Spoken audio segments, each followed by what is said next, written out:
Salve! Bom dia, boa tarde, boa noite. A graça e a paz do nosso Senhor é você que nos ouve. Como de costume, aquela recomendação padrão, né, de você ouvir os áudios anteriores, porque cada vez mais estarão interligados dentro dos temas que a gente vem apresentando aqui. Como a gente viu nos temas, nos áudios anteriores, nas apresentações, inclusive é o motivo pelo qual esse tema da semana, não vá ao supermercado com fome, deixando bem claro que, assim como a fome, todas as outras necessidades que nós temos extremas, porque a fome é uma delas, a sede também, todas essas necessidades, elas fazem com que nós tomemos atitudes não pensadas, ou até mesmo podemos dizer que precipitadas. Quando a gente está com medo, é normal ter determinados tipos de reação. Quando a gente está com sede, é normal buscar-se incessantemente por água. E quando a gente está com fome, é natural de que a gente busque alimentos mais rápidos, alimentos mais práticos de se preparar, para que aquilo mata a nossa fome. De preferência, um alimento que já esteja pronto, né? Dificilmente você com muita fome vai pegar para fazer, por exemplo, um prato ou um alimento que demore 3 horas para ficar pronto. Você com fome vai buscar algo mais prático, como um miojo, por exemplo. Estou com fome, vou fazer um miojo, que é rápido. Mas existem fomes específicas, como por exemplo, certeza que você já ouviu aquele bordão. Hoje eu estou com fome de Mac. É um bordão bem conhecido, né? Inclusive é usado por uma das marcas de franquias mais vendidas no Brasil. É o hambúrguer mais vendido no mundo. E ele criou esse logo, por quê? Porque a marca se sustenta nisso. E existe, inclusive, comprovação científica nessa colocação. Ou seja, quando fala-se desse produto ou de algum produto dessa marca, é automático que o cérebro reage de formas específicas. Mas isso não é só para esse alimento, é para qualquer outra coisa. Quando é alguma coisa que você conhece bem, o seu cérebro vai dar sinais específicos, tanto no seu corpo quanto na sua conduta, na sua postura, nas suas palavras e nas suas atitudes. Hoje, trazendo para o âmbito espiritual, quando a gente fala de o alimento, a oração ser um alimento, ela também pode ser sim. Existem alimentos físicos e existem alimentos espirituais.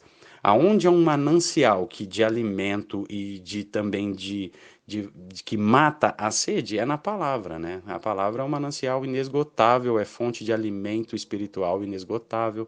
Quanto mais você busca e lê a Bíblia, mais você se sacia, né? Mais você mata a sua fome, mais você também mata a sua sede. Porém, o ponto de referência que eu quero mostrar para você é que a oração é não só alimento para você, como te aproxima de Deus. Alimentos que nós comemos hoje podem fazer mal para o nosso organismo, dependendo da quantidade, até alface. Se você comer demais, vai chegar uma hora que você vai passar mal. Água, se você beber demais, você se afoga. Mas da palavra não existe limite. Quanto mais você consome da palavra de Deus, mais você se eleva, mais você se aproxima de Deus. Porém, tem dois cenários, inclusive, que são os cenários que a gente vai mencionar hoje, vai analisar na palavra, são cenários específicos do que a palavra, do que uma oração pode trazer de consequência e a falta dela, como pode trazer também como consequência para a vida de alguém que teme a Deus. Tem diferença de vários modelos de oração. Você vai ver oração de reconciliação, oração de arrependimento, oração de pedido, oração de agradecimento, oração que às vezes, como Diana, não tem nenhuma palavra, é simplesmente ela se derramando diante do Senhor. Existem inúmeras e diversas formas de oração. Eu costumo dizer que as orações mais bonitas são aquelas que, no meu ponto de vista como ser humano, eu digo que as orações que eu acho mais bonitas são as orações de Davi. Você pode ler o Salmos, né? Tem muitas orações de Davi, muitos salmos escritos por Davi, e você vai ver que Davi realmente se derrama mesmo, com palavras belíssimas, reconhecendo a grandeza de Deus. Porém, seguindo exatamente a ideia de qual é o tipo de alimento que a gente pode usufruir usando da oração, eu convido a vocês que deem uma olhada na Bíblia, por gentileza, lá em Atos, capítulo 12, versículos 1 e 2.